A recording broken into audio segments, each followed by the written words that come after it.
This week on Q&A, theoretical physicist and author Michio Kaku. Dr. Michio Kaku, here's a piece of video of you on this network in 1979. If you look at the recent government reports concerning the 3 Mile Island, the government now concedes that 1 to 10 people will eventually die of cancer in the 3 Mile Island area. Do you remember that time many, many years, almost 40 years ago, and what have you changed in your thinking since then? Well, yes, I remember that very vividly because, you see, I'm a theoretical physicist, and I work with the theories of Einstein and the quantum theory. And so to be before a television camera is a new experience. But when the 3 Mile Island accident happened, all the media was saying, we need a scientist. We need a scientist who can help to decipher this mess to the American people. So they contacted me. And so I said to myself, well, this is what I do for a living. I'm a physicist. And so I said to myself, okay, I'll get on national television, get on national radio, because the situation demands it. Not because I wanted to do it, but because people had to know the dangers, the positives, the negatives of energy, one of the big questions of the age. And that's sort of how I backed into becoming a media person. You say in your book that there was a teacher when you were in the 2nd grade that had an impact on you. You remember it? I'll never forget. She walked in the room one day and said, God so loved the earth that he put the earth just right from the sun. Not too close, because the oceans will boil. Not too far, because the oceans will freeze, but just right from the sun. Now, I was floored. I mean, I was in 2nd grade. And here was a scientific principle with a religious interpretation. I said to myself, my God, that's right. If we were too close, the oceans would boil. If we were too far, the oceans would freeze. We are in the so-called Goldilocks zone of the sun. Now, of course, we have seen 4,000 planets orbiting other stars, and almost all of them are too close or too far from the sun. So you have 2 points of view. Either God exists, and God so loves the earth that he put the earth just right from the sun, or we have a crapshoot. What do you think? Well, now that we have found so many planets, 4,000 of them, we think that in the galaxy, our own backyard, there are billions upon billions of planets. On average, every single star you see at night has a planet going around it. Every single star on average.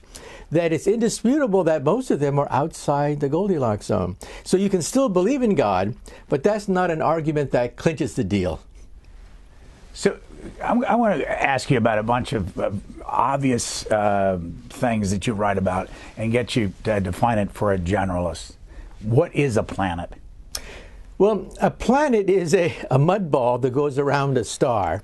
And I say mud ball because it doesn't release light of its own. It's dark, and it orbits around the sun, gaining energy. And we think that planets are very interesting because they could have life, because that's how we got started. And even in our solar system, we think that the planets may in fact harbor some form of life, maybe microbial life. And so we look at planets.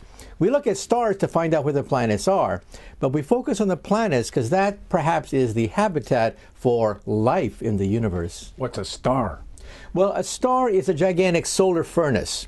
It's a ball of hydrogen gas that releases energy by converting hydrogen into sunlight. And so a star is, in some sense, a gigantic hydrogen bomb. It obeys the same equations of Einstein, E equals mc squared, where m is hydrogen, E is sunlight that comes out of the star. What is a comet? Well, a comet is a piece of ice. It's like a dirty ice ball that whizzes around in the solar system. They're only like 10, 20 miles across. They're not very big. But they're basically made out of ice, remnants of the original solar system, which we think once upon a time surrounded the sun, but now orbit in a disk. What's the difference between a meteor and a meteorite? Well, that flash of light that you see whizzing across the sky is caused by a rock that burns up in the atmosphere, and that's called a meteor. Either the rock itself or the streak of light. However, once it hits the ground, it becomes a mineral. So we call it a meteorite. So a meteorite is a meteor which has fallen from the sky. What's a galaxy? A galaxy consists of hundreds of billions of stars left over from the creation of the universe, the Big Bang. They look like a gigantic disk, a huge simmering disk of stars. Our galaxy, for example, is the Milky Way galaxy, and the nearest galaxy to us is the Andromeda galaxy. And we think there are about 100 billion galaxies in the visible universe.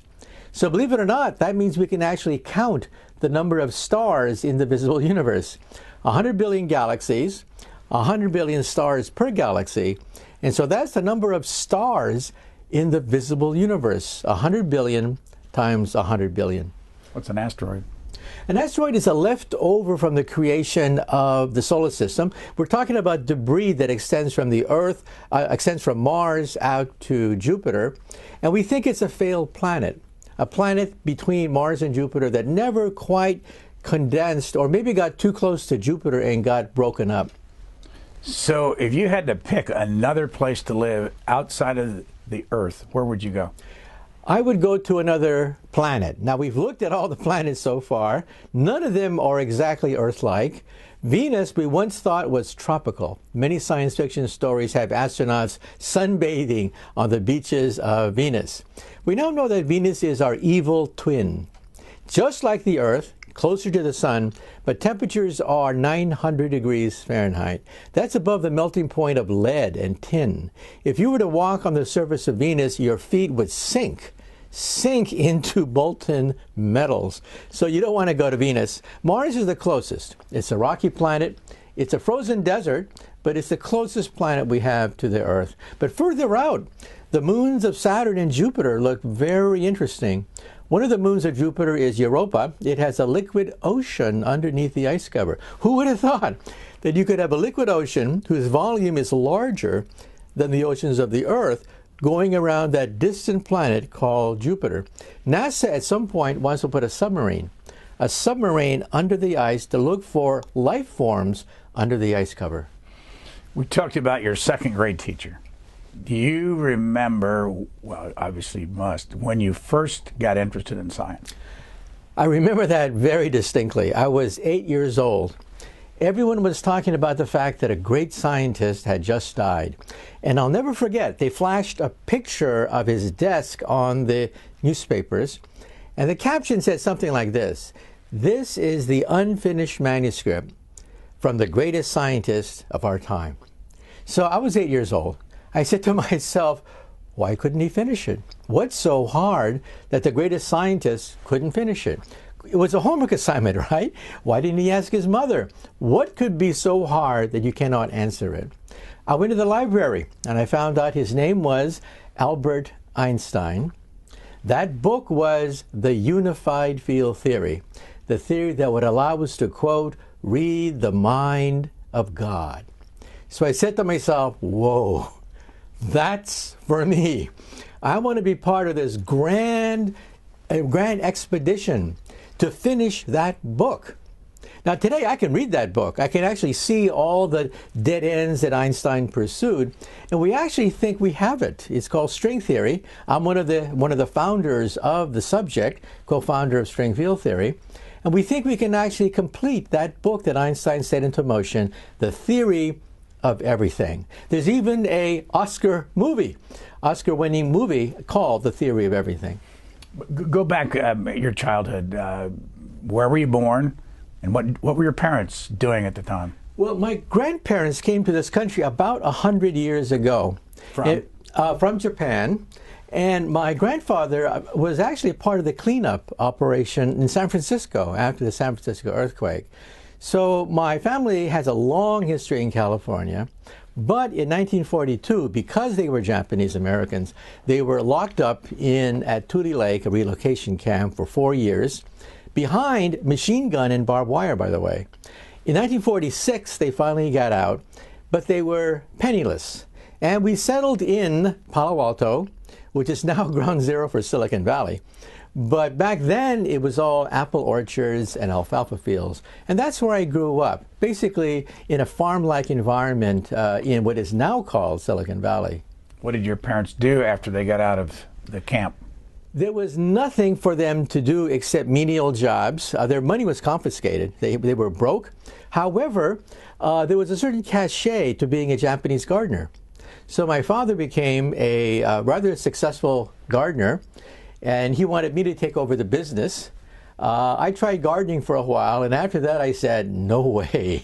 I got to find another way to make a living. So when I was in high school, I decided I got to do something. So I went to my mom, and I said, Mom, can I have permission to build an atom smasher in the garage? A 2.3 million electron volt betatron particle accelerator. And my mom kind of stared at me and said, sure, why not? And don't forget to take out the garbage. So I took out the garbage. I got 400 pounds of transformer steel, 22 miles of copper wire, and I built a betatron atom smasher in my mom's garage. I blew out every single circuit breaker in the house every time I turned it on. My poor mother must have said to herself, why couldn't I have a son who plays basketball? Maybe if I buy him a baseball, and for God's sake, why can't he find a nice Japanese girlfriend? Why does he have to build these machines in the garage? But that was a turning point. Because of the science fair projects that I did in high school, I earned the attention of an atomic scientist, Edward Teller. And Edward Teller pretty much took me under his wing, arranged for me to get a scholarship to Harvard. He knew exactly what I was doing. I didn't have to explain to him what antimatter was, what an accelerator was, what a betatron was. He knew immediately. And so he arranged for me to get a scholarship, and that started my life as a physicist. How did you meet him? Well, he came to Albuquerque, New Mexico for the National Science Fair. People don't know that, but he was in the habit of recruiting young scientists.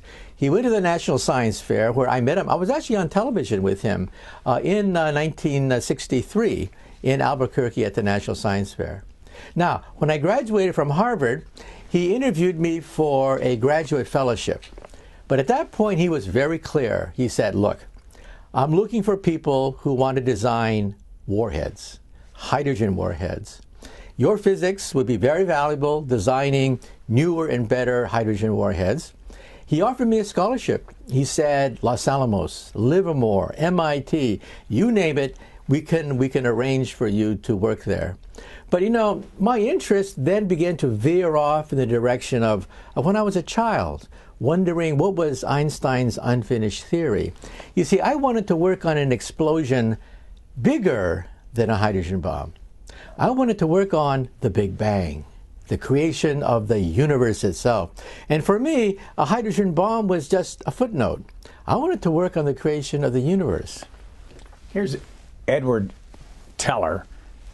This video goes back to 1974.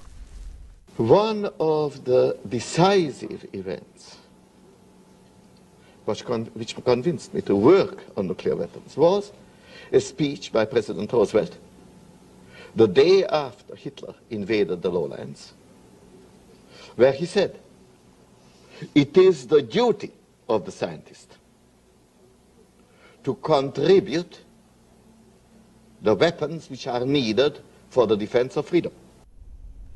Do you agree? Well, that's a point that he stressed to me directly. He said, look, I'm recruiting.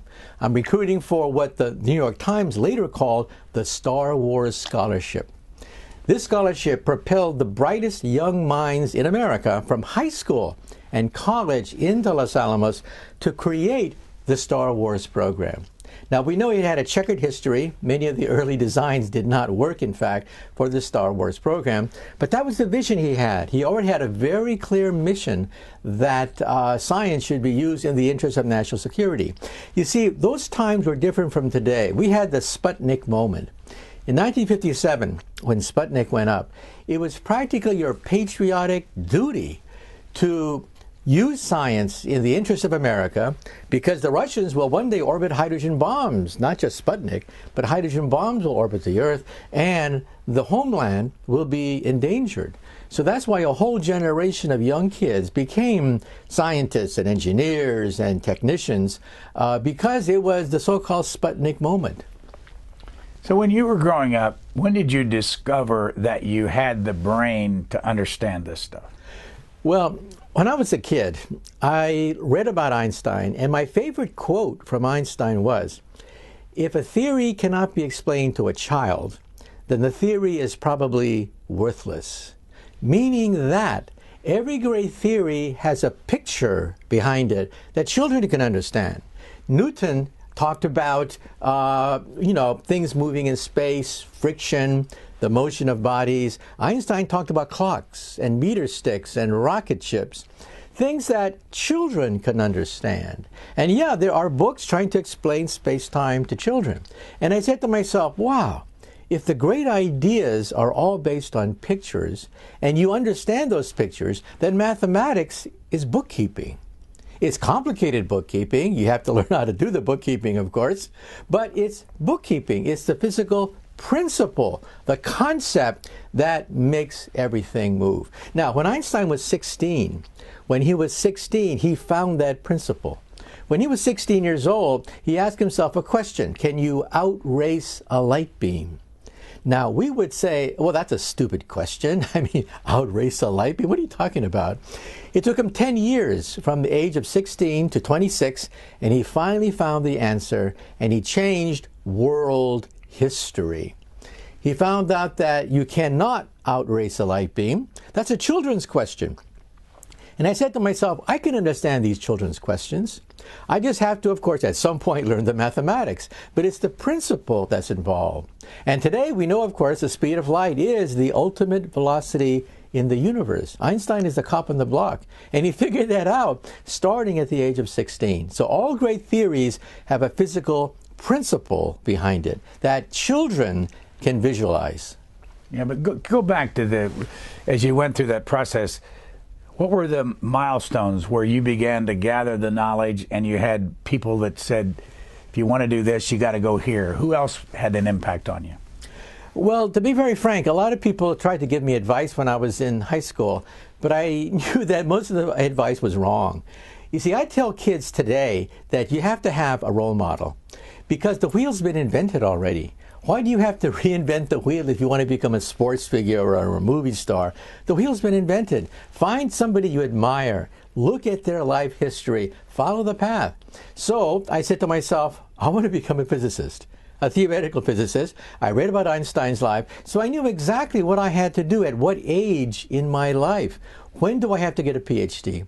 When do I have to become a professor? When do I have to start to work on some big physical concept? It was no mystery to me.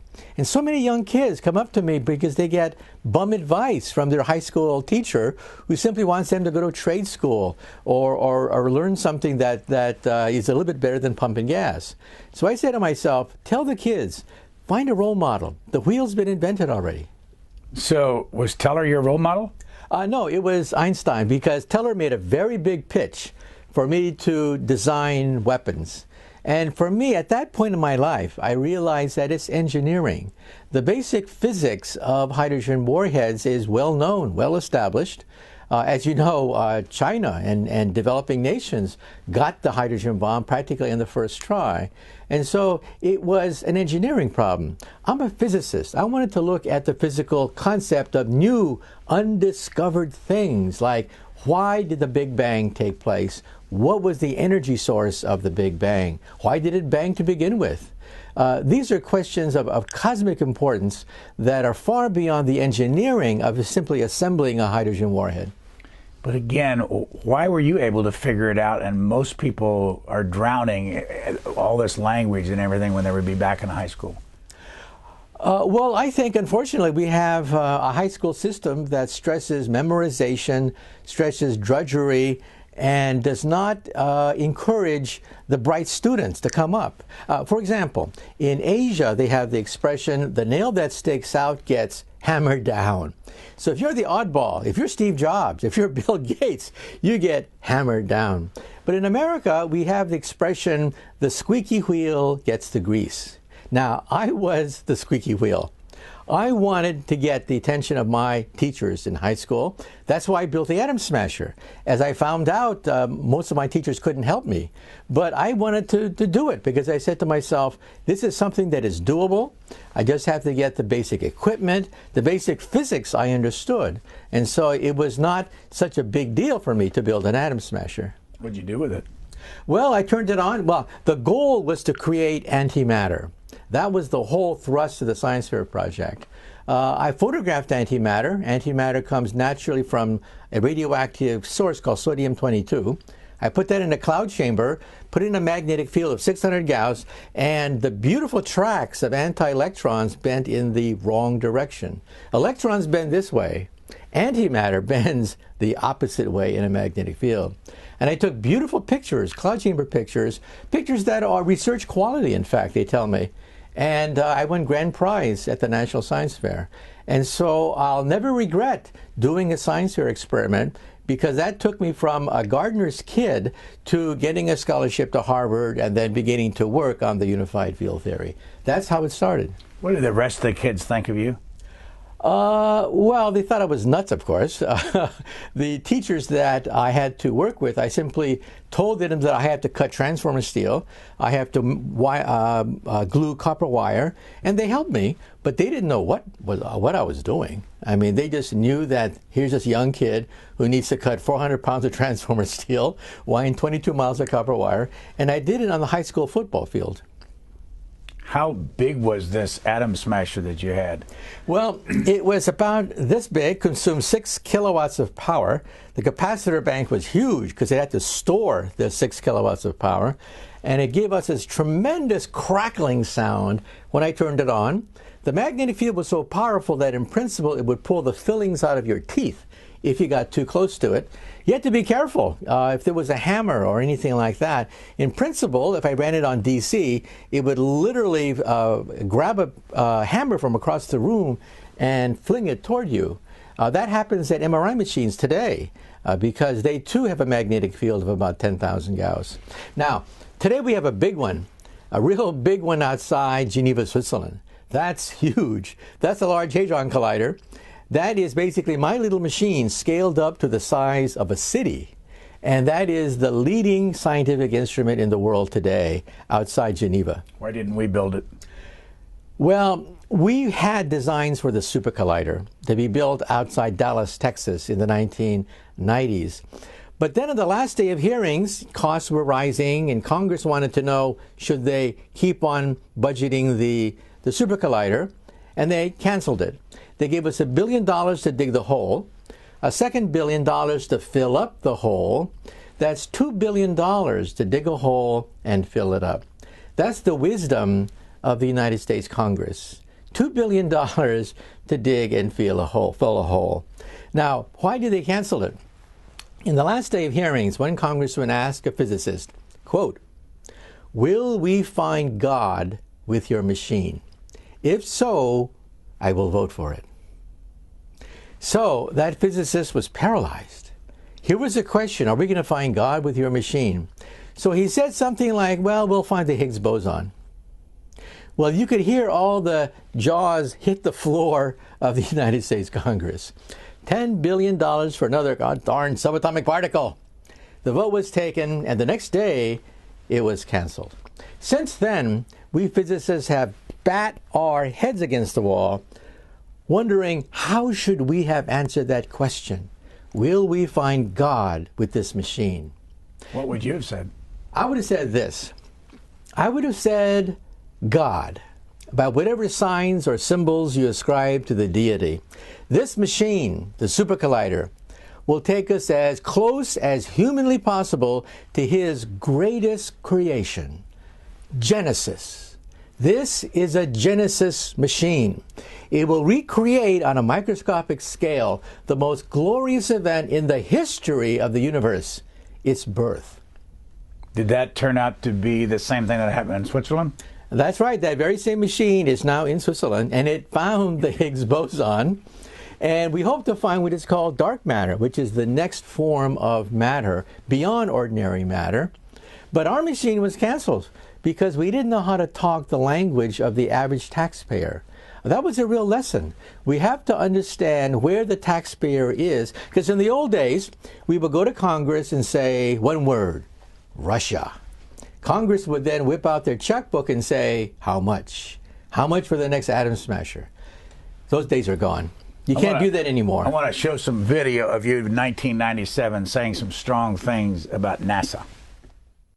I'm here to try to save the space program from NASA bureaucrats. NASA bureaucrats are trying to fabricate new laws of physics that I've never seen before in any of my textbooks, in any of the books that I have published for PhD students. In fact, if any of these engineers were to submit that report to me for a course, I would flunk them. Why did you feel so strongly? I believe in the space program, but I think we have to do it safely, because why will the taxpayers turn against the space program? When we lost the space shuttle, we came within a hair's breadth of losing the space program. The American people were saying enough is enough. 7 beautiful astronauts perishing because some bureaucrat authorized the launching of that missile. And NASA wanted to launch the Cassini mission, a great mission, by the way, which gave us gorgeous amounts of information about Saturn, with 72 pounds of plutonium. And this split the scientific community, because on one hand, we wanted Cassini to orbit Saturn, give us those great photographs. But on the other hand, if that rocket were to blow up, NASA's own computer program estimated that some of the plutonium could go to Disney World. Now, think about that for a moment. If you're a taxpayer and you realize that this rocket to Saturn all of a sudden caused the evacuation of Disney World, and you had to cancel your vacations and cross Orlando, Florida off the tourist map, you get really angry, right? And so I said to myself, it's not worth it. Chances are it'll be a success. Chances are we'll go to Saturn and get glorious photographs, which is what happened actually. But I said to myself, it's a gamble. Do we want to take that gamble and perhaps lose the space program? I love the space program so much that you have to save it from the NASA bureaucrats. And their attitude was, launch the sucker. You say in your book that 544 humans have been in space and that 18 of those have died. What do those numbers mean to you? It means that 1% of the time, it's Russian roulette, 1% of the time you don't come back. 1% of the time. Now people ask me, would I want to go into space knowing that 1% of the time I'm not going to come back? You see, these people are test pilots. They are experienced astronauts. They go through the training, they take in courses. They know the odds. It's 1%. We're 60 years into the space age, and we have not got that number down below 1% misfire. In fact, to Mars, it's even worse, 30%. 30% of our space probes never reach it to Mars. And so, well, as Elon Musk said himself, he would love to be the first person on Mars, but he doesn't want to be there on impact. So I agree with that. We forget, space is not a Sunday picnic. 1% of the time, our rockets blow up. Arthur C. Clarke, this is from 1964, and I want you to put him into context. A little bit of video. What about the city of the day after tomorrow, say the year 2000? It will be possible in that age, perhaps only 50 years from now, for a man to conduct his business from Tahiti or Bali just as well as he could from London. I am perfectly serious when I suggest that one day we may have brain surgeons in Edinburgh operating on patients in New Zealand. How's he doing on his predictions? Well, he's right on the money. Now we have internet, we have telemedicine. Doctors in one place can do surgery using robots, in fact, even beyond what he said, handle robots, instruct the robots on the other side of the planet Earth.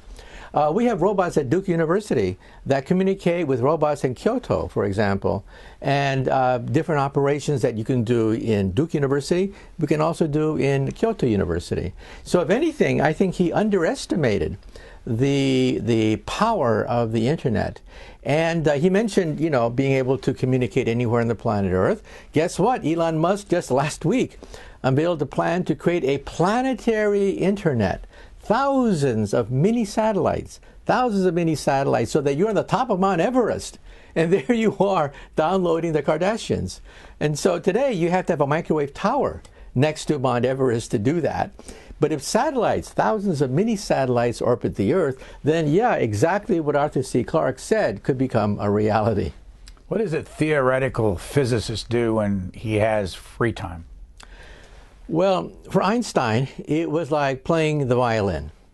It was a time for him to think back at his work and to rethink his strategy. He also liked sailing, okay? Now, for me, well, I'm a professor, and I realized that I like to teach, but I can bore 20 kids teaching a course. But if I'm on radio or television, I could bore 20 million kids. So I said to myself, wow, that's an opportunity to touch the minds of young people. Because whenever I interview a Nobel Prize-winning scientist, I ask them, when was it that that spark of science began to germinate? And they always say, when I was 10. 10 is that magic year. You have that epiphany. You went to the planetarium. You saw your first telescope. You saw the moon for the first time in the rings of Saturn. You saw a microbe in a microscope. That epiphany stays with you for the rest of your life. So when you're an elderly scientist and you're tired and you have all these obligations, it's like a well. You draw water from that well continually over the decades because you remember that epiphany you had when you were 10 years old. And that keeps you going. Do you play the violin? No. Personally, I like to do figure skating. How long have you done that? Well, for the last 15 years. When I was a kid, I always liked to watch figure skating on TV, but to do something like that, that's rather complicated. But I realized as an adult that it's nothing but Newtonian physics. And if you are a physicist, you understand center of gravity, moment of inertia, you understand the basics of figure skating. So I said to myself, I can learn that. And so, yeah, if you see me spinning and jumping at Rockefeller Center, you know that it's me on the ice. So if I were 19 years old and I wanted to see you in a classroom, for that matter, I can see now at my age, but if I wanted to, I'm starting out and I was interested, where would I find you? And why would I be in your classroom, and how large would that classroom be today? Well, normally I teach to graduate students, and at that level, we're talking about a PhD program. You're only talking about maybe 5, 10 students, because these people are raring to go and they're doing PhD level work. But the university, the City University of New York, has so many young people at the freshman level, unwashed, raw students at the freshman level, that they said, look, you got to teach freshmen. So I decided to teach astronomy. And I was shocked. I looked at the astronomy final, and it was memorize all the moons of Saturn and memorize all the moons of Jupiter. That was the final exam. And I said to myself, I don't even know the moons of Saturn. I don't even know the moons of Jupiter. This is a worthless exam. You simply look it up in a book. I wanted to know planetary evolution, where stars come from, how they die, how they mature. So I threw out the curriculum, and I decided to import NASA videotapes about going to the planets and begin to talk about planetary evolution. Planets obey certain basic laws. They're born, they mature, and they die. You can teach these concepts because, as Einstein said, you can teach principles to children, especially pictorial principles. And so that's why I decided to take this small little astronomy course and make it modern. Now we're up to like 500 kids. The course is bursting at the seams because people have a thirst. If presented well, people will gravitate toward it. You know, when I first did television, people said that, quote, science doesn't sell on TV. But I said to myself, well, that can't be right, because 1 million people subscribe to Scientific American, another 1 million people subscribe to Discover magazine, and when there's a science special, well, you can actually get 5 million people to tune into that. So there's an untapped audience there. And then when cable took off, we found it. Yes, there really are 5 to 10 million people out there that will tune into a science program if, and only if, is presented well, with special effects, with a very cogent storytelling. People will gravitate toward it because we're born scientists. We're born wondering why the sun shines. How often have you been involved in a television special? Well, I work with BBC, Discovery Channel, the Science Channel, hosting specials for them sometimes, and of course Talking Heads. I regularly do Talking Heads for different science specials. You talk about Ray Kurzweil in your book. Here is some video of him talking about life expectancy, and I want your input on this. People say you take all these supplements and other pills, that's going to enable you to live hundreds of years, and the answer is no. That's just to get to Bridge 2, and Bridge 2 is not far away. According to my models, 10 to 15 years from now, we'll be adding more than a year every year to your remaining life expectancy. Put Ray Kurzweil in the context, and he has a plan for himself, I think. That's right. How many pills do you take a day? I think he takes several hundred. I talked to him once, and it's a considerable number. He also talks about two kinds of immortality. One is digital immortality, which is coming very fast, by the way. Silicon Valley companies are already offering a version of that now. And then there's biological immortality. Now, digital immortality takes everything known about you on the internet, your digital footprint, your credit card records, what movies you see, what wines you like to buy, what countries you visit, your videos, your pictures, your audio tapes, and creates a profile that's digitized which will last forever. So when you go to the library of the future, you will not take out a book about Winston Churchill. You'll talk to Winston Churchill. You'll talk to a hologram, and that hologram will have all the mannerisms, all the knowledge, anecdotes, stories, everything known about Winston Churchill, and you'll talk to him. I wouldn't mind talking to Einstein. I would love to have an opportunity to talk to an Einstein based on everything that is known about the man. We could be digitized. There's a Silicon Valley company already offering to do this, and our great-great-great-great-great-great-granddaughter may want to find out who was their great-great-great-great-great-grandfather, because we've all been digitized. Now, to paraphrase Bill Clinton, is this really you? Well, it all depends on how you define you. If we define you as a biological entity, then this is a tape recorder, very sophisticated. But if you are the sum total of all your memories, emotions, feelings, if that is you, then yeah, in some sense, you could live forever because you've been digitized. I want your definition, please, for artificial intelligence. Artificial intelligence is a machine that can do anything that a human can do. And let's be blunt about this. Right now, if you compare artificial intelligence to animals, our most advanced robot, Asimo, has the abilities of a cockroach, a retarded, lobotomized, slow cockroach. Our robots today can barely walk across the room. They can barely sweep the floor or turn a valve. But I foresee a time in the future when they'll be as smart as a mouse, being able to run around, find mates really quick, as smart as a rat, a rabbit, eventually as smart as a cat or a dog. But by the time they reach the level of a monkey, they could become dangerous. That's at the end of the century, I think, because monkeys have a self-awareness. They know they are not human. They know they're monkeys. Now, dogs are confused. You see, dogs think that we are the top dog, and they're the underdog, and we're part of the same dog tribe, the dog pack. So dogs are confused about who they are. But monkeys, they know they're not human. Once robots become as smart as monkeys, then I think we should put a chip in their brain to shut them off if they have murderous thoughts. But that's not for many decades to come. Your own life, did you have brothers and sisters? Yes. Mm-hmm. How many? I had one older brother and one younger brother. And what did they end up doing? Well, they're retired. My younger brother is a cardiologist, and he's still in private practice. And yeah, so we all went to college, and we all did what our parents dreamed of, and they wanted us to be successful. What did your mother do? We talked about your father. What did she do? Well, they passed away. My father was a gardener, and my mother was a maid.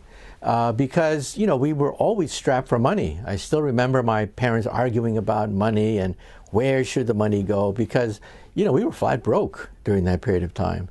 And I still remember my mother talking about college. That college is the key to everything. And I had this vision that college was this city in the sky. I still have that vision that there's a city in the sky called college, because that's the way my mother put it. And so now I realized that she was onto something, and that is, yes, college is a gateway to success in modern society. How much of all of your education, and where did you get it all, was paid for in scholarships that you got? That's right. I got accepted to Harvard, and also the Hertz Engineering Scholarship that Edward Teller founded. So I was the beneficiary of that.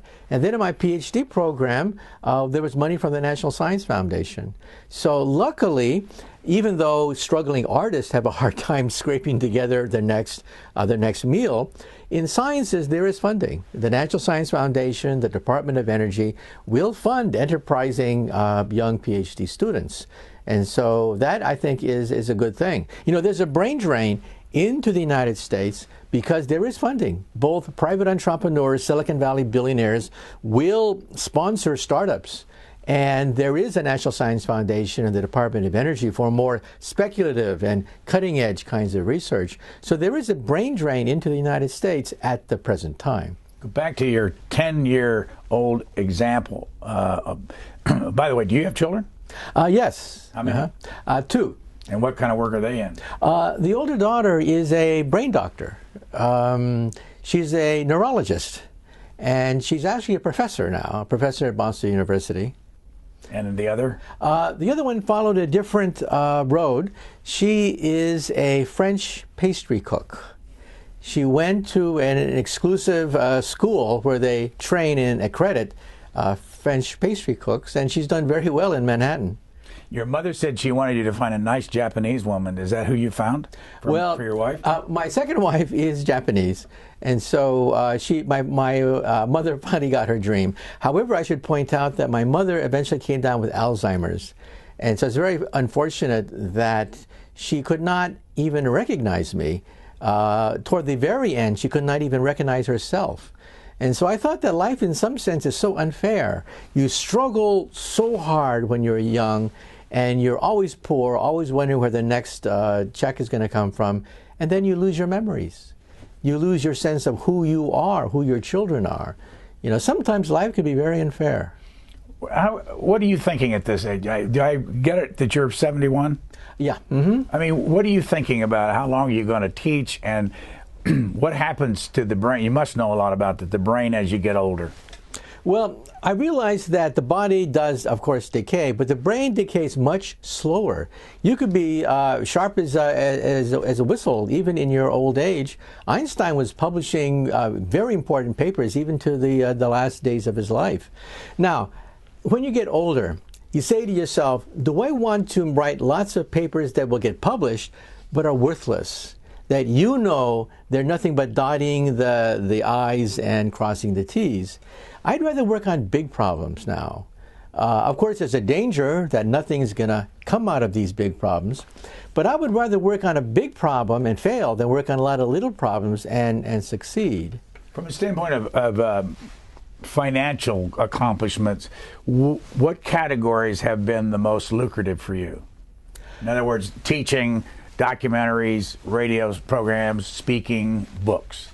Well, when I first started to write books, people told me you're never going to get rich writing a book because of the fact there's this cutthroat competition out there.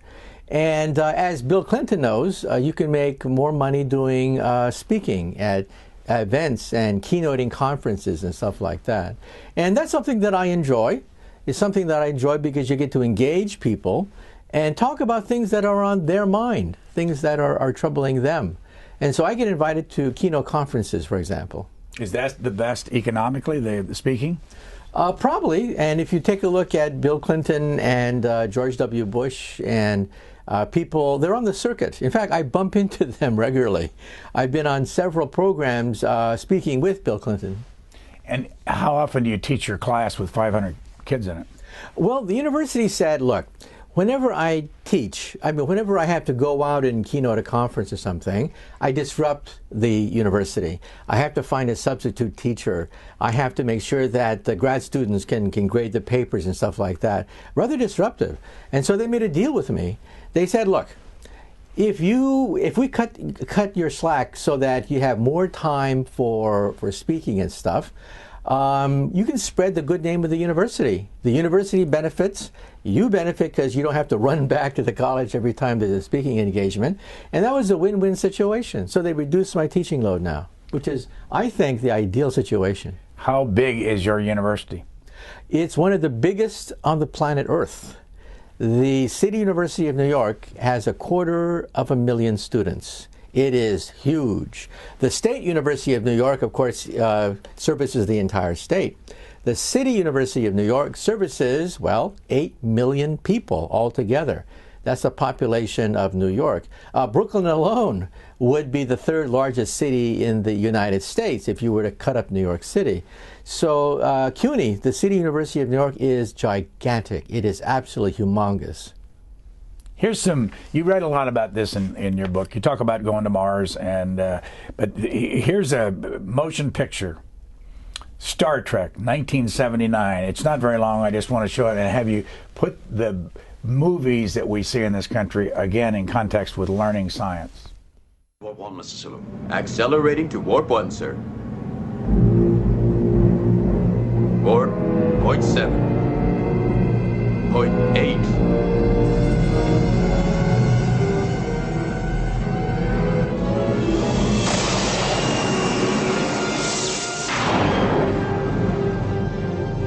Warp 1, sir. Have you seen all these movies? Oh, I love them. I'm a science fiction junkie. So I watch all the Star Trek films and all the Star Trek stuff. When I was a kid, I just really loved, I gorged on the stuff. Today, however, I do a lot of cringing because I realize, oh, they got that law of physics wrong. Oh, they got that wrong. So a lot of times I have to suspend what I know about physics and just let my imagination roam. And that's the way to enjoy these films. So I love these films. 1951, the day the Earth stood still. Let's watch this one. It is no concern of ours how you run your own planet. But if you threaten to extend your violence, this Earth of yours will be reduced to a burned-out cinder. Your choice is simple.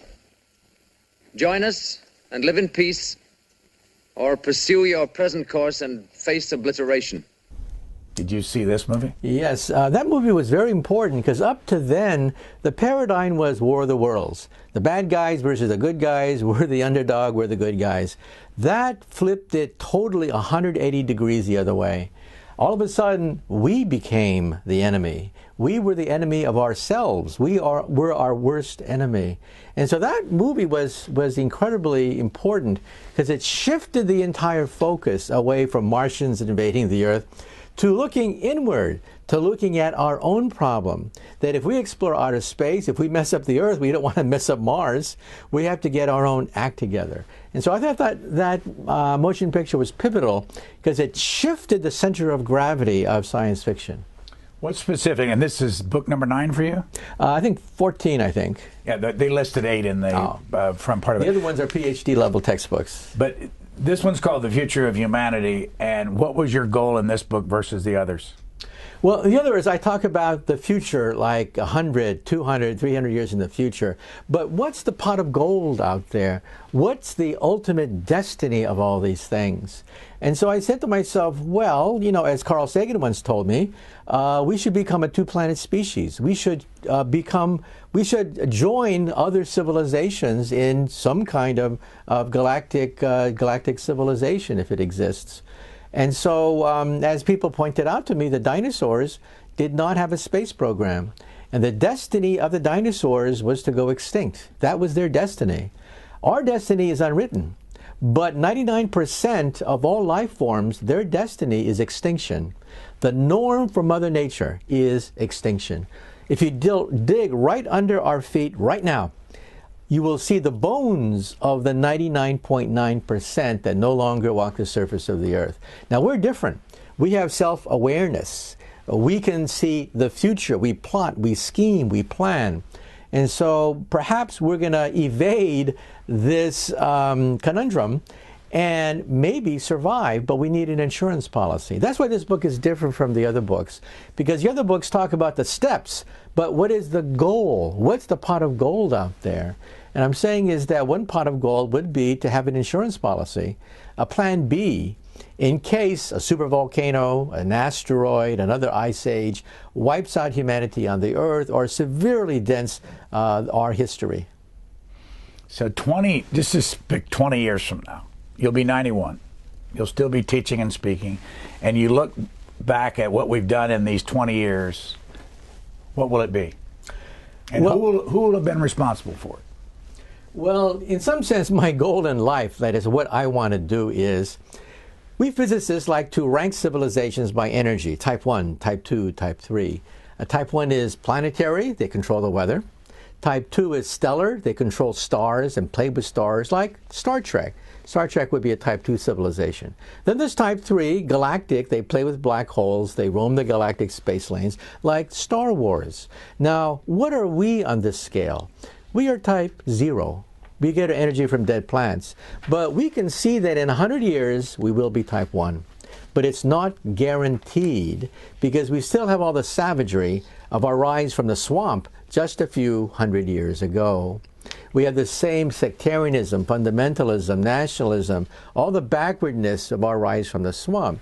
But I see that by 2100, we will become a planetary civilization. And so I want to help speed up that process to make sure that we don't let the savagery of our rise from the swamp overwhelm our destiny, which is to become type 1. For example, what language will this type 1 civilization speak? Already on the internet, English and Mandarin Chinese are the two dominant languages. And the internet itself is the first type 1 technology that fell into our lap as we're still type 0. So we see the beginning of a type 1 planetary civilization, but we may not make it. Elon Musk just said that last month. Why don't the aliens visit us? There should be a lot of type 1 civilizations out there. They don't visit us perhaps because they didn't make the transition to type 1. Do you have any idea why over the years, and it's been that case since I was even aware of it, that we refer to aliens as little green men that are going to land here someday? Why are they little green men? Well, I think it's part of our subconscious, because Hollywood gives us these images as children, and as grown-ups we access these ancient memories of bug-eyed monsters, for example. By the way, I have some advice for people that claim to have met these aliens.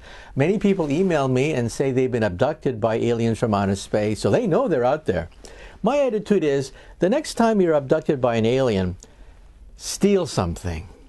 I don't care whether it's an alien paperweight, an alien chip, an alien pen.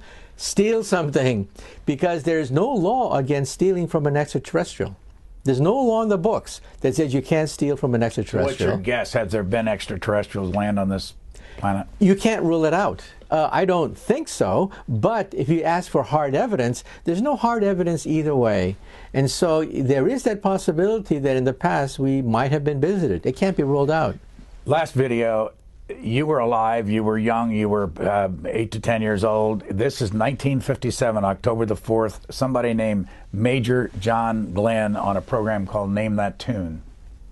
What do you think of the Russian satellite, which is circling the Earth at 18,000 miles per hour? Well, to say the least, George, they're out of this world, but this is really quite an advancement for not only the Russians, but for international science. I think we'd all agree on that.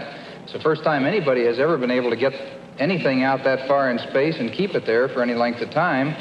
And this is probably the first step toward space travel or moon travel, something we'll probably run into maybe in Eddie's lifetime here at least. Eddie, would you like to take a trip to the moon? No, sir, I like it fine right here. Major John Glenn was a test pilot then, and he had not gone to space. In your opinion, how have we done since 1957? Well, I think NASA, unfortunately, became the agency to nowhere. It just spun wheels, went around the planet Earth. The space station was supposed to be the gateway for Mars and the planets, and that became a big turkey in outer space. So I think we've been basically spinning wheels for 50 years. But last month, just last month, there was this excitement, this electricity when the Falcon Heavy rocket blasted off, because that was a moon rocket, the first moon rocket in 50 years to blast off from Cape Canaveral. And guess who paid for it? Our taxpayers' money? No, a private individual, Elon Musk, paid for a moon rocket and basically gave it to the American people for free. This is unheard of. 5 years ago, 10 years ago, if you were to say that a private individual would create his own personal moon rocket and give it to the people of the world, people would think you were nuts. But it actually happened. So we're in a new ball game now. A new ball game where prices have been dropping dramatically, where the movie The Martian cost $100 million, but to go to Mars only costs $70 million. So Hollywood movies about Mars actually cost more than actually going to Mars. That's how cheap space travel has become. India, China. China's going to plant their flag on the moon. It's a national goal for the Chinese people. So things have changed. A sea change from the 1960s. Prices have dropped. Private entrepreneurs from Silicon Valley are funding a lot of this stuff, and China, India, everyone's jumping into the game. We're going to have a traffic jam around the moon. Just got 30 seconds. What would you tell an 8-year-old today watching you right now, and I'm sure they've seen you in the audiences when you speak, what should they do to prepare to become a theoretical physicist or a scientist? Well, I tell them, keep that flame alive. That is, keep that spark, that inspiration, whatever it was that set you off in the direction. For me, it was trying to follow the works of Einstein, to complete Einstein's dream. Whatever it is, follow that star, because that's going to keep you going. Because there has to be a North Star that inspires you. Because, yeah, there's a lot of math you have to know. Yeah, you got to pay your dues. But ultimately, it's that spark of creativity and innovation that keeps you going in spite of all the obstacles. Our guest has been Michio Kaku, and the title of the book is The Future of Humanity. Thank you very much for joining us. My pleasure.